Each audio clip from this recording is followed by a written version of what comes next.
Okay, so this video is for those of you who bought the Nebula pad, and you went through the whole setup to actually install it. You noticed your prints just weren't coming out as good as you want, and you want to go back to the previous software, back to stock, with your Ender 3 V3 SE is the model that I have. That doesn't have any of the Wi-Fi cameras, that doesn't have any of the other stuff. Doesn't have online, just basically completely wireless. And if you go to the Creality official website here, and you go to Download Center, you go to the Download Center here, you find, you go to Ender, go to your machine, go to your Ender 3 V3 SE, go to Download Product Firmware. I chose this one. It's the most updated one, October 25th, 2023, but I don't know, for whatever reason, you might want to use this one. You can go and do that as well. And below it, there's actually instructions on how to do this, but a lot of people don't trust these instructions for whatever reason. So I am going to show you what you need to do. So first off, you want to go and download this software here. That is going to show up in your downloads folder like this. I'm going to go ahead and unzip it, extract it, open it up. It's going to have this folder. I'm going to open that up, and it's going to look like this. Okay. So at this point, you want to get your little SD card reader thing that came with your PC. You want to get preferably the smallest SD card, 4 gigabytes that you can on both. These are just what I have on hand. This one is going to be for reformatting the screen back to stock, and then this one's going to be for reformatting the actual machine back to stock. Okay, and then it's going to suck one-handed, but you go and put that in. Goes like that. Plug it into your machine.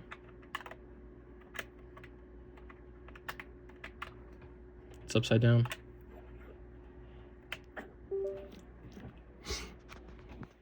And it's going to pop up.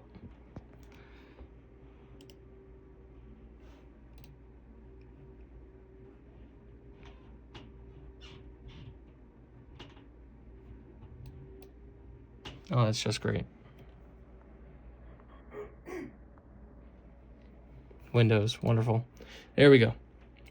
So I actually already did it. So this is already on there, but I'm actually going to go ahead and delete it so that you can actually see what I'm doing.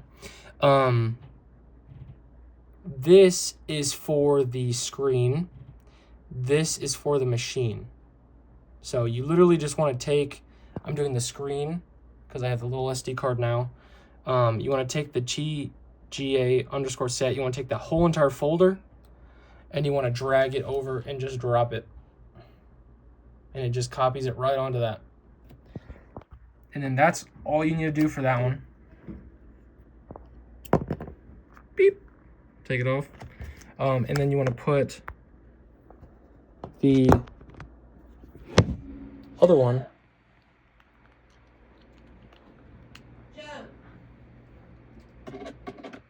And you want to plug that into your machine. He's making a video.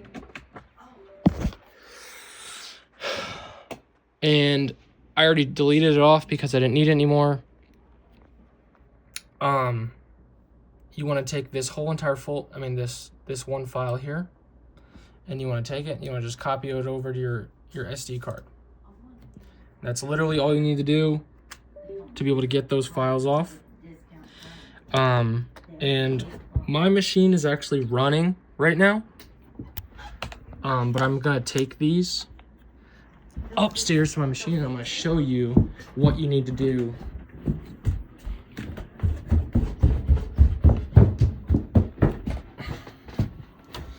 What you need to do with these SD cards. Okay.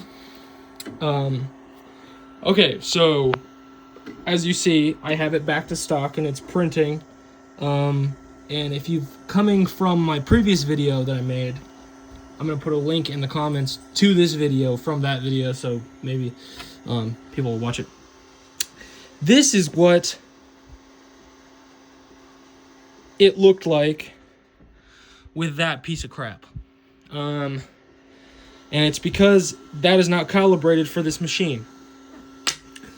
You already know that because you're literally here where I'm at. So what you need to do is you first, you know, in the instructions it says to do this one first, but I don't think it really matters.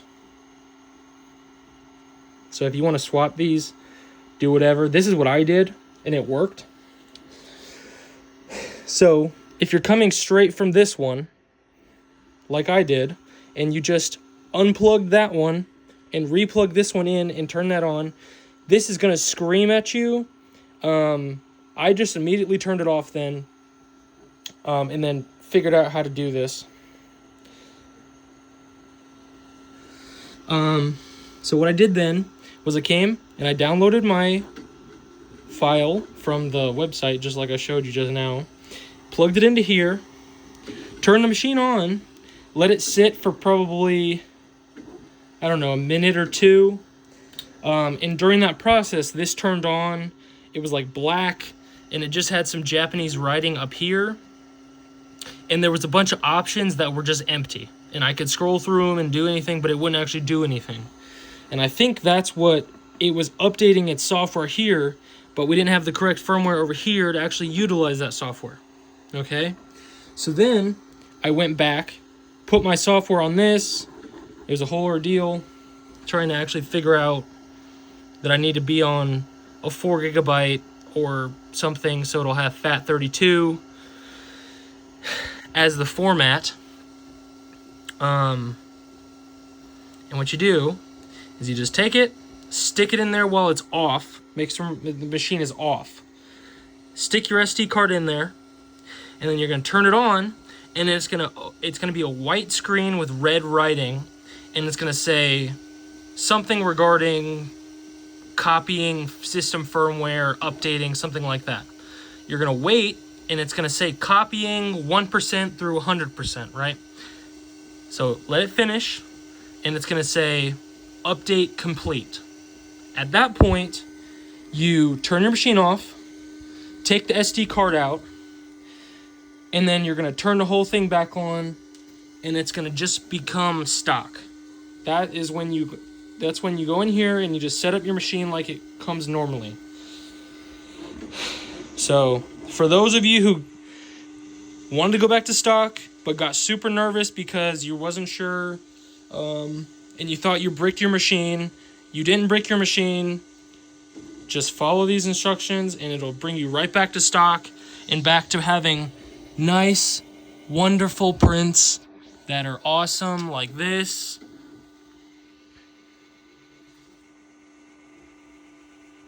Like this, with no layer shifts, none of that crap like you had with the Nebula pad. All right. As far as it goes for why this is happening, why is my Nebula pad doing this? Honestly, the best answer that I can give you is when they were coding the Nebula pad, the software that's actually on it, which controls your machine, I'm fairly sure they got the voltages wrong. This isn't for the SE. This is for the SE. You know, and this says that it's going to work, which it sort of does, but the prints come out like crap. And I'm pretty sure it's because these motors that drive the bed back and forth, and these motors that drive this back and forth, they're not properly powered. I think that's what the problem was. I dove deep into the Reddits and the subreddits and figured out what people were saying and what I needed to change and what I needed to, I needed to root this and do all that stuff. I don't want to do that, man. I just want to download stock software and use it just like this, and it comes out perfectly just the way I want it, with no layer shifts or any of that. As you can see,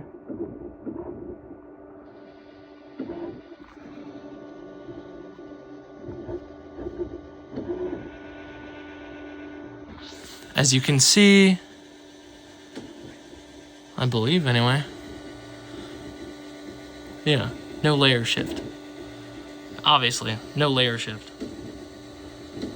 This is just disgusting. And there's no reason an $100 kit should not do this. And I have to go in there and change everything 1000% to do it. No, I'm gonna go back.